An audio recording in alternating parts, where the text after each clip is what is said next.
All righty, good morning, everyone. I'll get going with this lengthy script and do it as quickly as possible. So as a preliminary matter, this is Chantal Boyce Murphy, Director of Culture and Tourism. Permit me to confirm that all members and persons anticipated on the agenda are present and can hear me. Members, when I call your name, please respond in the affirmative. Try that again. Mary Malaves. Here. Liz Holland. Here. Matt Peel. Here.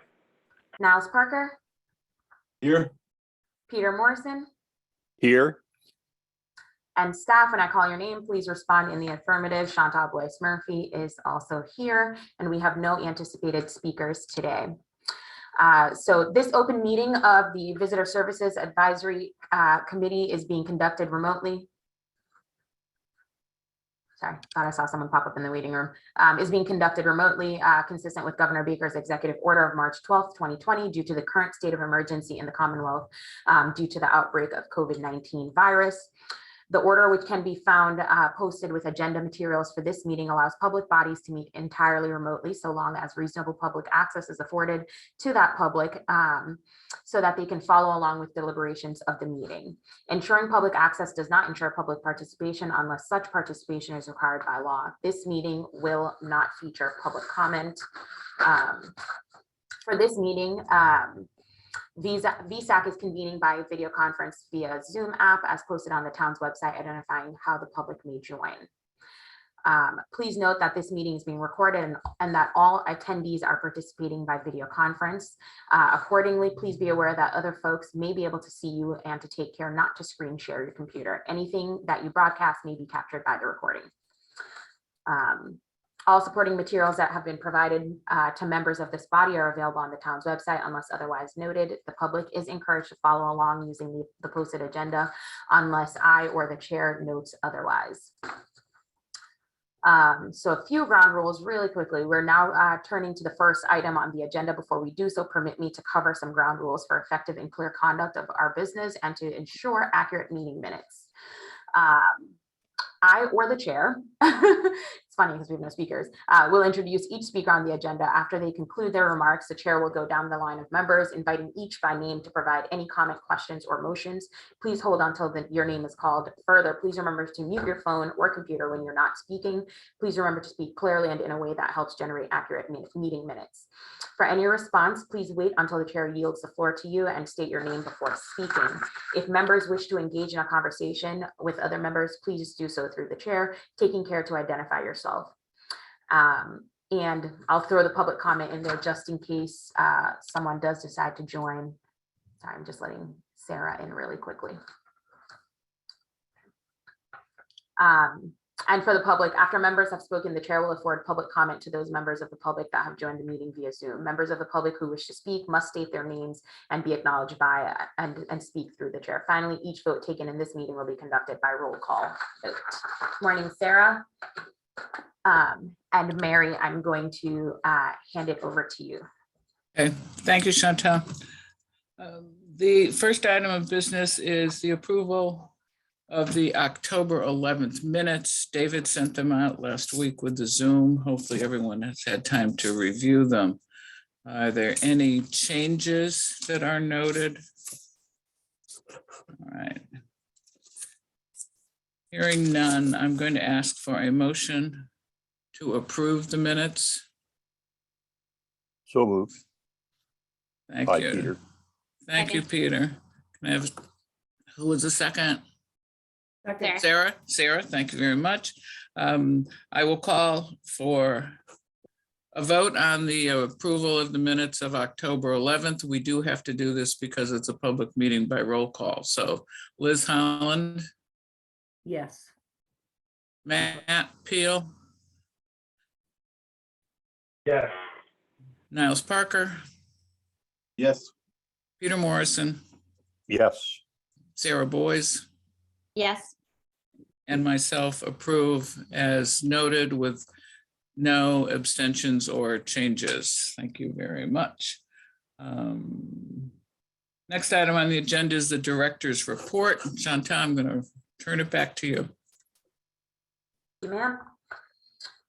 So we had our Halloween parade that we do in partnership with the Inquirer and Mirror on the 31st of October, and that was really nice. Went off without a hitch. I want to thank Liz and Mary for helping hand out candy on Halloween. It was really exciting being down there and seeing all the kids and families decked out to the nine. The office will be closed on Thanksgiving Day, as it usually is, and we'll be open again Friday, Saturday, and Sunday of Christmas stroll. And then after stroll, we'll change to the winter hours, which is just Monday through Friday. And then we'll, you know, in April, we'll reopen again for the Saturday, Sunday. But for now, we'll be Monday through Friday, 9 to 5. It's kind of the biggest ones I have. Yeah, we met with the airport manager and assistant manager, which is really great, just to go over summer 2023 in preparation for a few not new airlines, but additional trips by those major airlines that we know are already here. Fortunately, the schedule is already set for next year, so it's really easy for us to be able to look at that and figure out where the needs are for scheduling staff out there.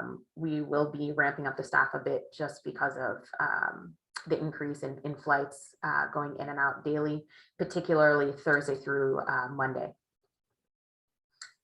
And then we're also working on some new signage for out there as well that we'll be redesigning throughout the winter, just to make it a little bit easier for people to be able to find the visitor services desk, and then working on some ads for the screens that they have there to direct people to not just the airport desk, but also our office down here in town and the one on Straight Wharf. I'm going to go into David's report really quickly as well for the first portion of the fourth quarter stats. For October, we had 2,395 visitors. The main office had 2,021. And Straight Wharf Kiosk had 374. Total phone calls was 200, lodging inquiries were 22, and we sent out about 4 mailings. So we're getting pretty close to our pre-COVID numbers, even for October as well. That's kind of all David had to add for this one.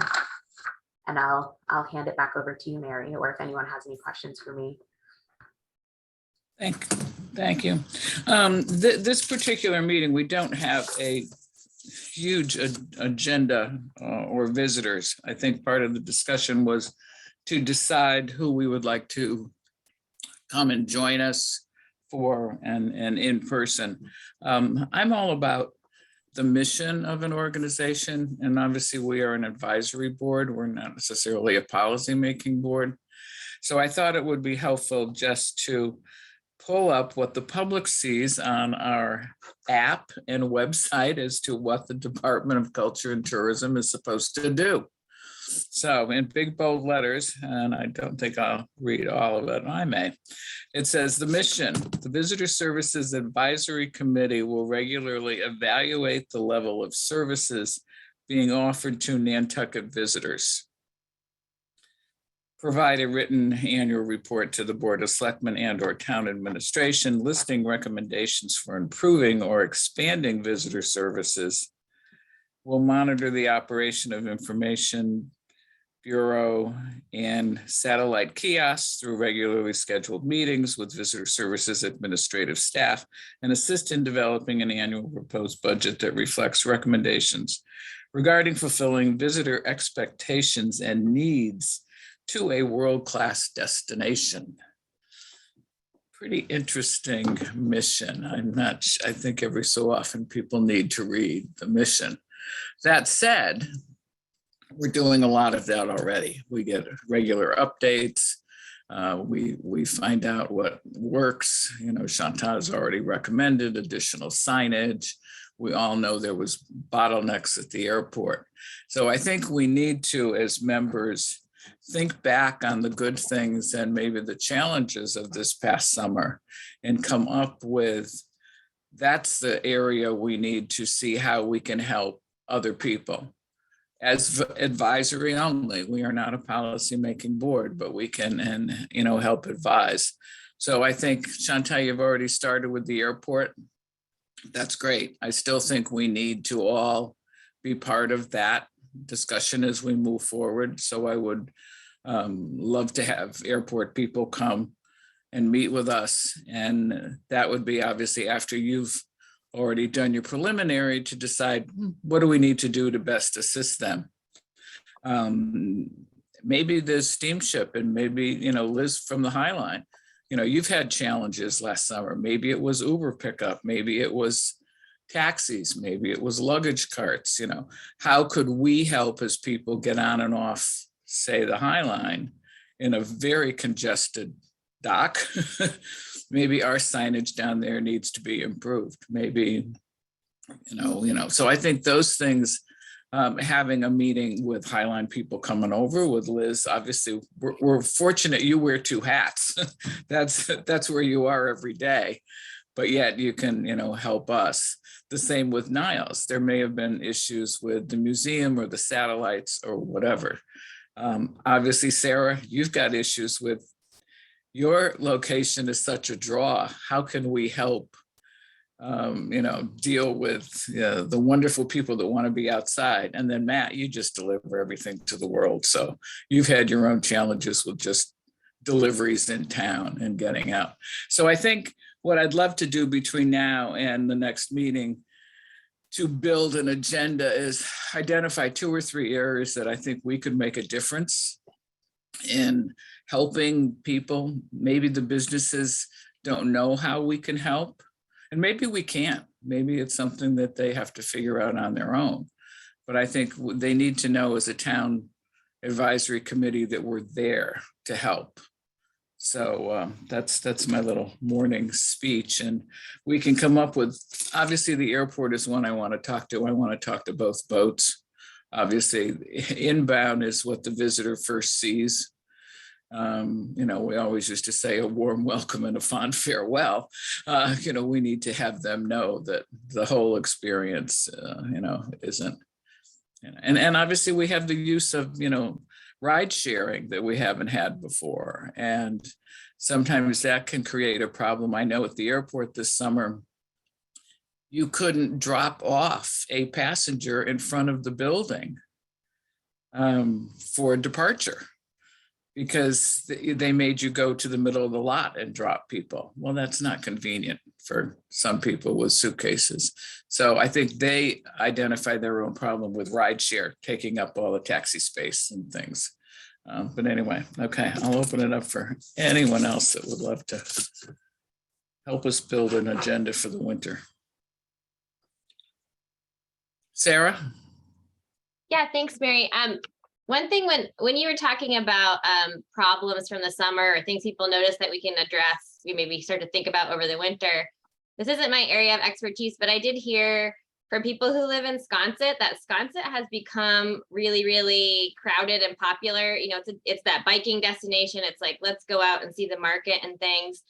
I don't know if it was a problem. I mean, I know that like there were pictures that people posted on social media of like Claudettes like totally overflowing and things like that, which is great for Sconset. I don't know if there's anyone, like who would be the person to talk to if there's anything to do, or if there's a need, or if there's more signage down there or benches, or I don't know, you know, like what would make that visitor experience nice? I know the head of the Sconset Trust, and I Okay. know that they oversee a lot of things, and obviously we know the, you know, the market people and the pearls and, you know, all of that. Not to mention, I think Paula may want to come in from NERDA to talk about, you know, the wave and how that's created more traffic. Chantal?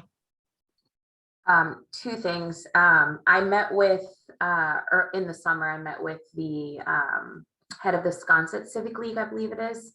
I'll have to look for her name in my email. One of their biggest issues is the bluff walk.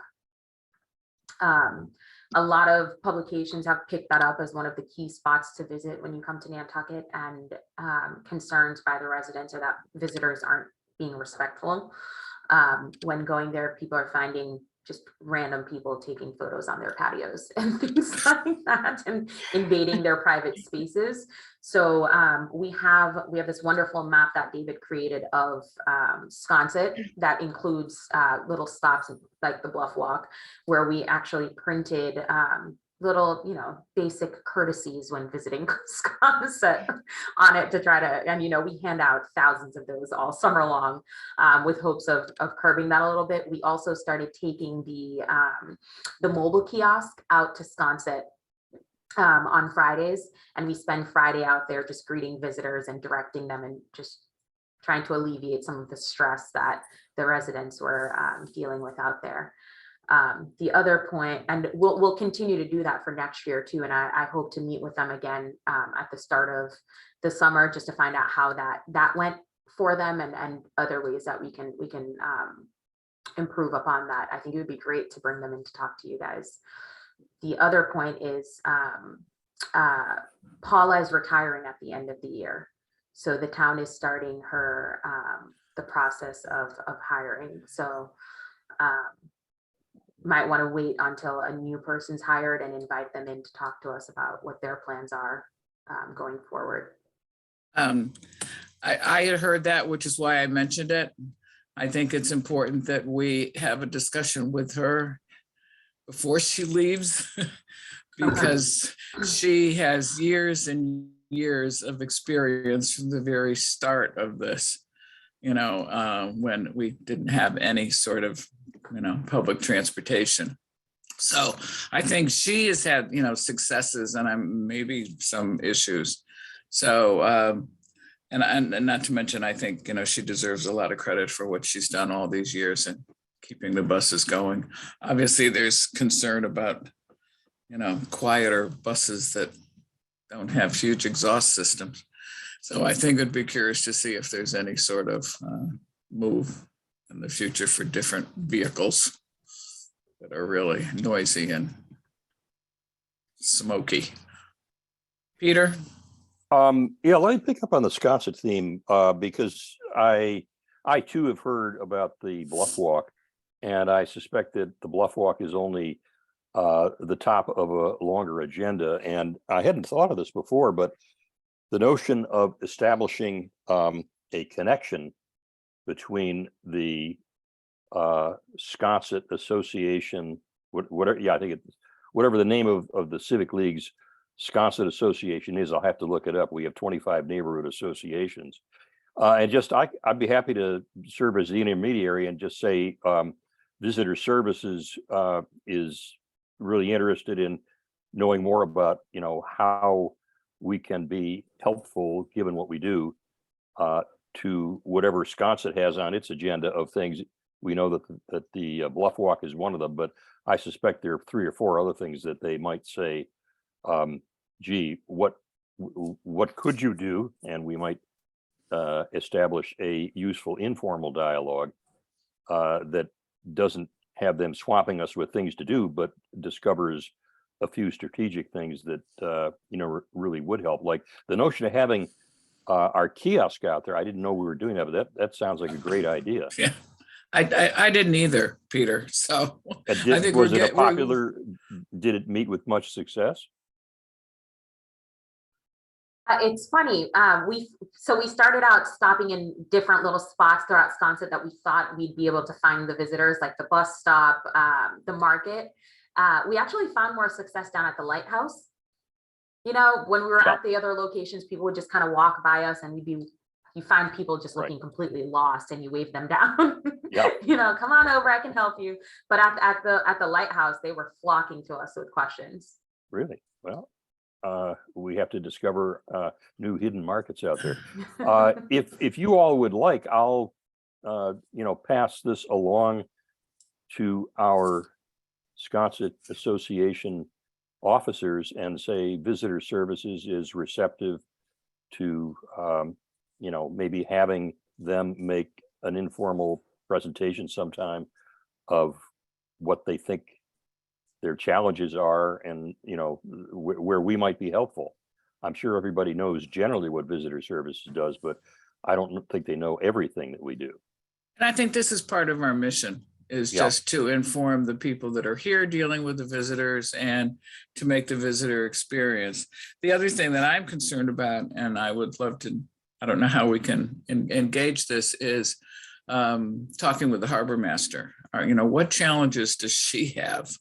Hmm. I know just the facility, and that's been on the books to be replaced, which, can't come soon enough. But, some of the tenders come into the town dock. They're stuck down there. Where do they go? Do the people, does she need our help in just information to say, here's where you go, or just a rack card or something? Because I know there are hundreds and hundreds of people that come into that town dock that we're not even aware of. So I think at one point, I can ask, I see the harbor master quite often. We serve on another board together. And I can ask her if she thinks it would be helpful. I mean, there is another town department that we could help, actually. Believe it or not, I believe the harbor master falls under the police department. So, it would, I don't know why, but it does. And I think it might be helpful for her, and maybe hear the plans of what the construction is going to take place. And I'm not sure I know the exact timing, because it was put on hold because of a lot of other projects being put on hold because of COVID. But I think that's another entry point that we tend to forget, because it's those are the visitors. Sarah?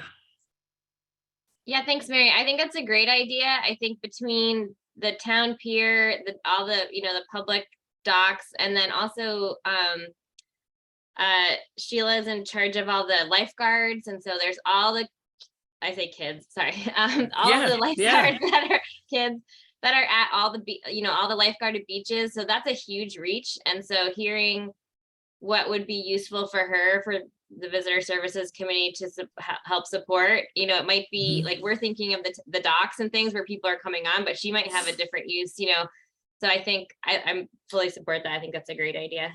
Yeah, and I'm happy to reach out to her. And Peter, if you're talking to people in Sconset, I'm not sure the structure. Obviously, I know the people from the Sconset Trust, and their little offices down just near the casino. I'm not sure if they're the group that sits on the Civic League umbrella or not, but I'm happy to help with that. And if anybody else thinks of something, I do think the transportation is an issue. How can we do things better? And it might help Paula to know that, we care as they look for a new administrator. So I think as a wrap up, I think we've got a little bit of a handle on the airport schedules because they're pretty much set. I think if we could get Paula in maybe next month, if she's not too busy, and just give a wrap up and give her a big send off too for all her hard work. But I think, while it's fresh and while she's dealt with it over time, I would love to see her come to a December meeting. And then in, January, February, let's get the boat people in, and let's get Sheila and Matt. Yeah, I definitely think the NERDA is definitely a key piece there. I would love to hear from them and what we can do to support them as well. But one thing I was thinking, I was just looking it up online as well, and I didn't see anything. Is there a bike group or anything is kind of tracking what's going on as far as the bicycles on the island? Because now that we have like the electric rentals, I know that they're, I think, be installing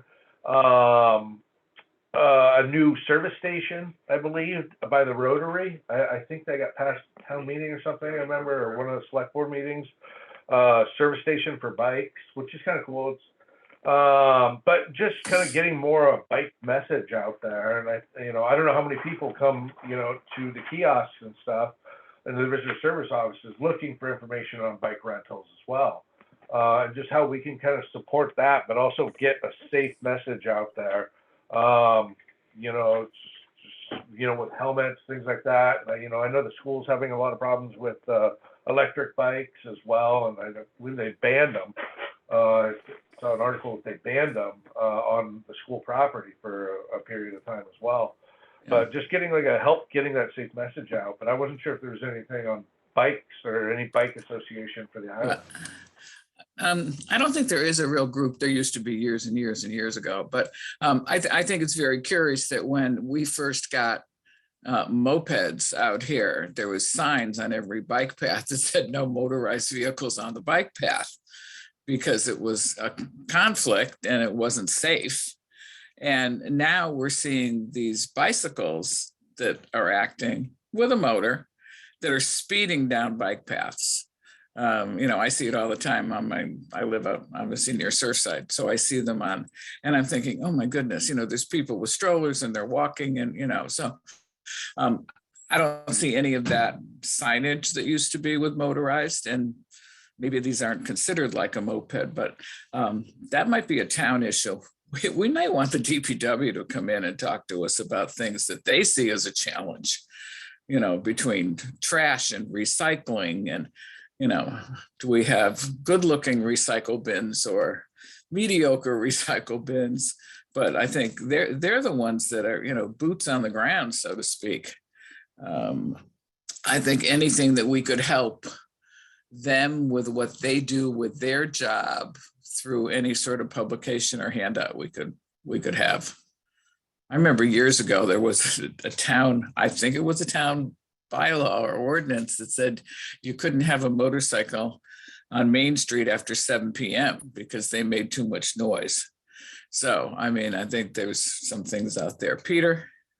Yeah, just following up on the bike idea, it hadn't occurred to me, but I don't know whether Visitor Services has any specific handout, if you want to take this pamphlet, if you're going to be doing biking, that, could be, if there is such a pamphlet, then we have got ourselves covered to some degree, and we can say we want to make it more available.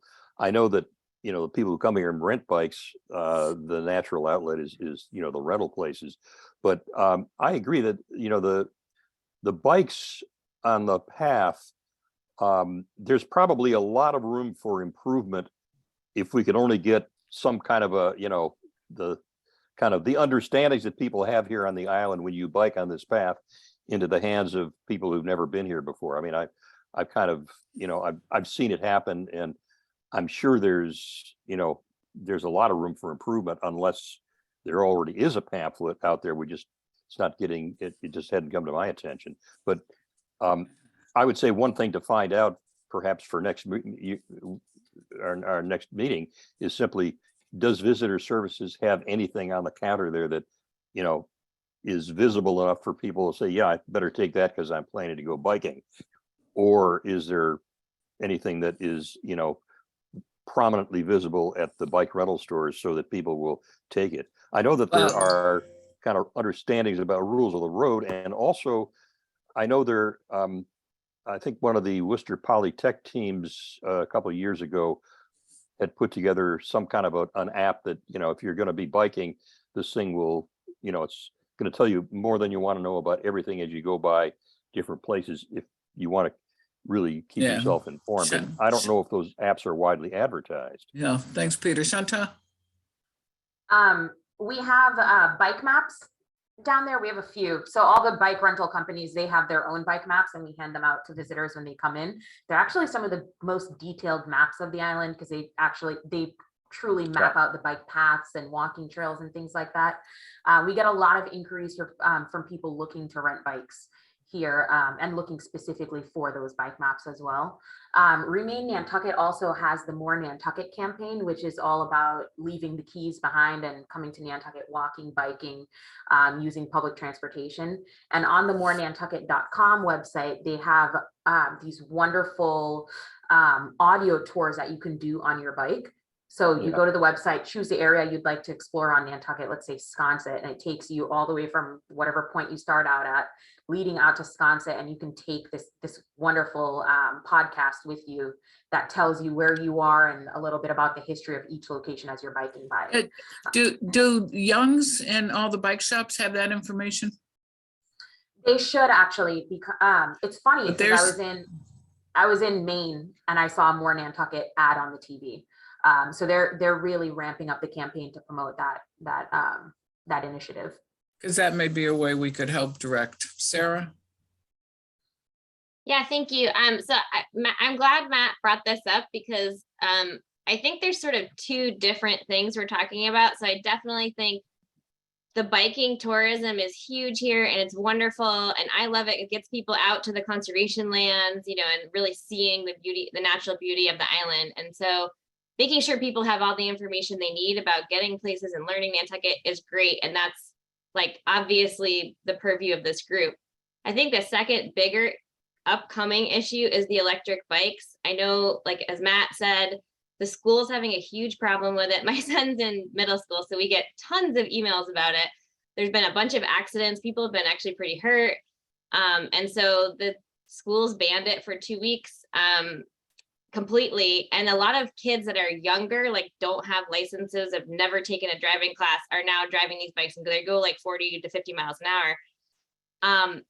So I think while that is a town issue and the maybe beyond the purview of this group, I think to Mary's point about our mission as the visitor experience, if you are a family walking on the bike path, enjoying your day, and somebody comes going like 40 miles an hour on the bike path, that's terrifying. So I think that is, I do actually see that as we could be as an advisory group making recommendations that before there's a really bad accident, before someone's really hurt, or before we get a million complaints, which the police maybe already have, I think we could, you know, make some recommendations. I know the school was having a hard time because they're trying to figure out what's legal and what's not, like where the legality is on letting kids have them. As a parent, I can't imagine giving my 13-year-old a bike that goes that fast. The only other thing about it is then the, you know, electric bikes are hugely equitable. They're better on the island for every, you know, worker who rides one of those bikes. They're not a car, right? So that's fantastic. Anyway, so just a bunch of different things to think about with those.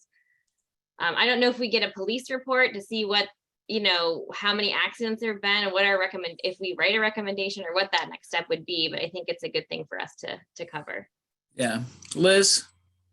Just on the electric bike note, I think we're just seeing the beginning of this, based on, you know, fuel prices and ease of getting around. I mean, I know a few businesses that actually have them so they can go back and forth, and they've got like, you know, bags on the side to go pick up stuff, rather than taking a car, which is like 45 minutes or so. But the other thing I wanted to bring up is that we're probably at Highline going to be having a discussion about whether or how we are actually even going to carry the electric bikes, because the numbers have increased tremendously. They're incredibly heavy. And, you know, there is an issue with the lithium batteries and things like that. But I think it's going to have to be an overall conversation with the town and with everybody to kind of think about how we're going to accommodate this. Yeah, I agree. I think we've made some good progress this morning with identifying some areas that we would like to delve into in the next, say, 5 or 6 months.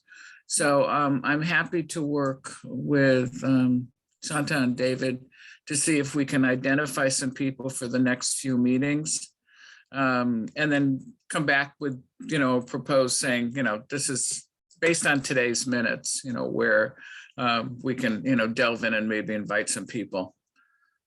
So is that enough for right now on this topic? I think we've got enough to chew on between now and May. Okay, Peter? Let me just give you a little informal organizing framework that came to mind.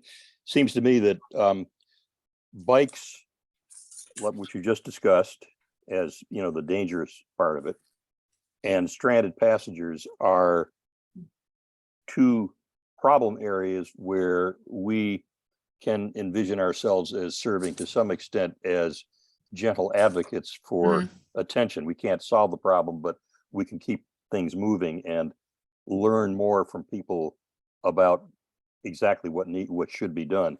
The other thing that occurred to me is separate category utilization. There's a lot of information out there to make a bike ride really wonderful if you know where it is. And we have these products that are on the shelf, some of which I'm sure are underutilized, And we might just say to ourselves, gee, if we got, Remain has put together this wonderful thing for people riding around on bikes. What's the utilization look like? Have they created it, but no one has driven it home or perhaps featured it more prominently? And that's where visitor services can come in and say, we can really feature things that are out there if we simply know what's underutilized.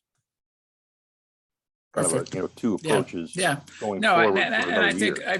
I think that's why these updates are important for us Yeah. to individually know what's going on and then figure out what the visitor needs to know and how we can have a campaign to, go to the lodging meeting and talk to everybody about it, talk to all the nonprofits and say, this is who we are. Sometimes I think we do wonderful work, but we don't tell enough people at times.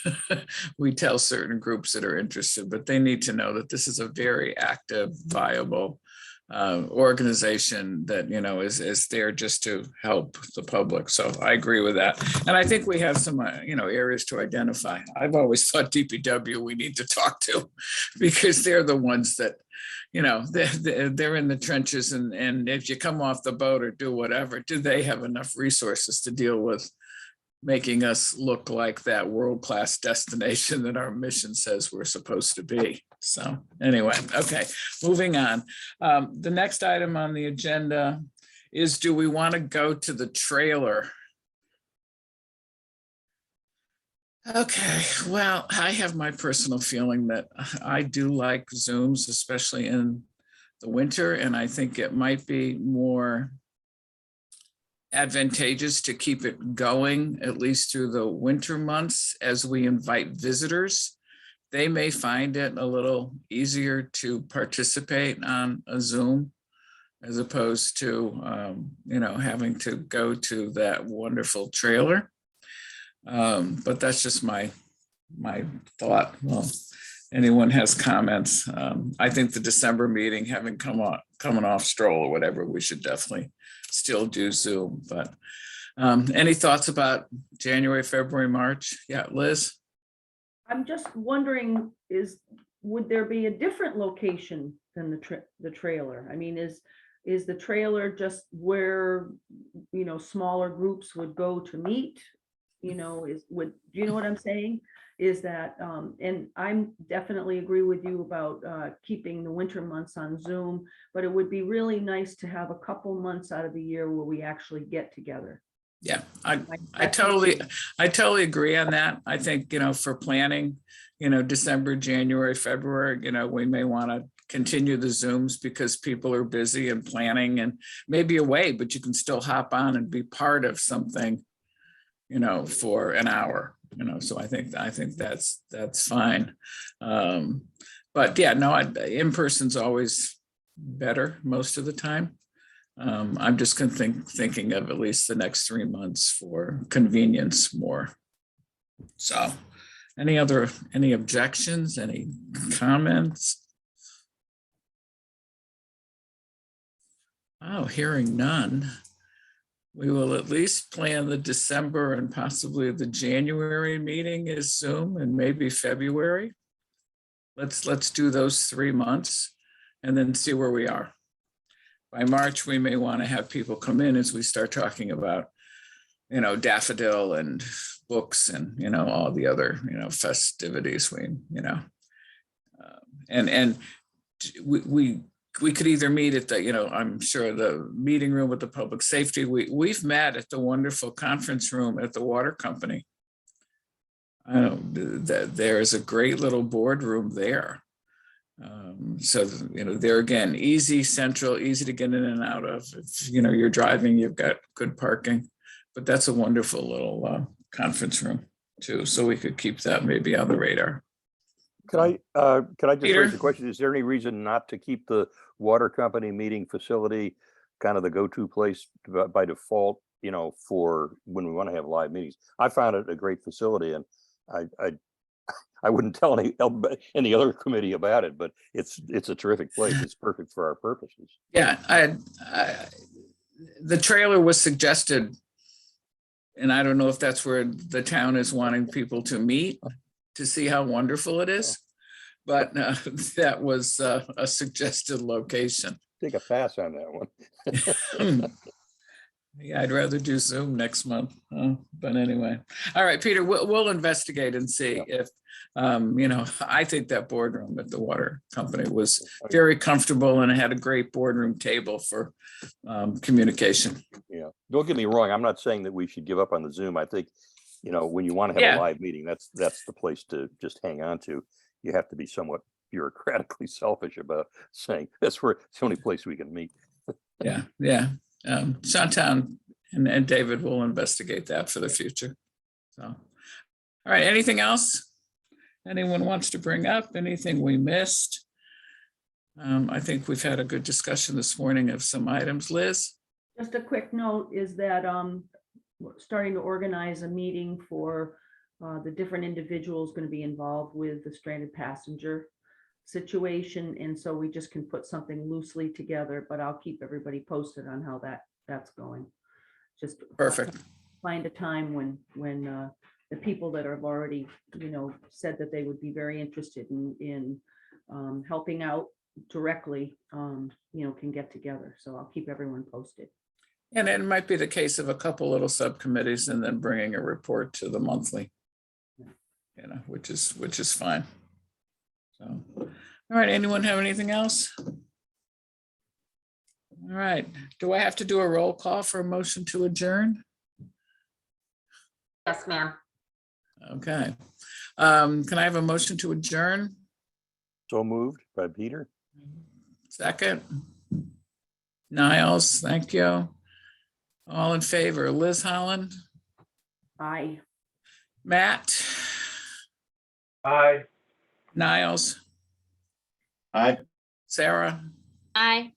Peter Morrison, Aye. and I vote in the affirmative. Thank you all for being here. As I said, I'd like to keep these meetings to an hour or under. We've all got busy schedules and enjoy the weather. It's been good to us this October and November. So don't forget to vote. Thank you all. Thanks, Bye-bye. Chantal. Sure. Thank you. Everyone. Take care.